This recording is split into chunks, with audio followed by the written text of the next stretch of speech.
ঠিক আছে মাওনে আমাৰ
ঠিক আছে মাওনে আমাৰ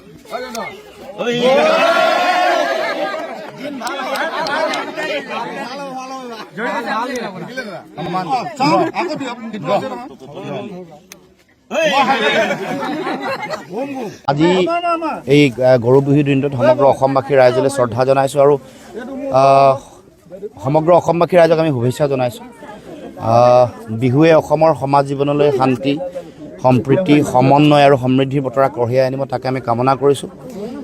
অসমীয়া নৱবৰ্ষ এই নৱবৰ্ষই আমাৰ অসমখনক এক নতুন ৰূপত আগবঢ়াই লৈ যাব, নতুন আশা নতুন সম্ভাৱনা লগে লগে জাতীয় স্বাভিমান প্ৰতিষ্ঠা কৰাৰ যি দুৰ্বাৰ স্বপ্ন অসমবাসী ৰাইজৰ আছে সি এক নতুন গতি লাভ কৰিব নতুন বছৰ তাকে আমি কামনা কৰিছোঁ।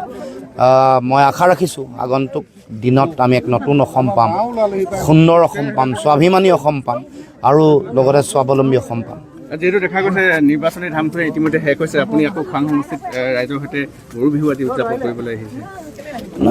নিৰ্বাচনৰ লগত বিহুৰ কোনো সম্পৰ্ক নাই। বিহু আমাৰ স্বাভিমান অসমৰ সমাজ আৰু জাতীয় জীৱনৰ, আৰু গাঁৱৰ মানুহে এনেকৈ আমাৰ নিজৰ ঐতিহ্য পৰম্পৰাক ধৰি ৰাখিছে আৰু সংস্কৃতি এটা জাতিৰ পৰিচয়। সেইকাৰণে সাংস্কৃতিক ঐতিহ্য পৰম্পৰা যাতে কোনো কাৰণতে হানি বিঘিনি নহয় এইটো আমি মনত ৰাখিব লাগিব, কাৰণ আত্মপৰিচয়ৰ গোটেই সংগ্ৰামত সংস্কৃতিৰ এটা গুৰুত্বপূৰ্ণ ভূমিকা আছে।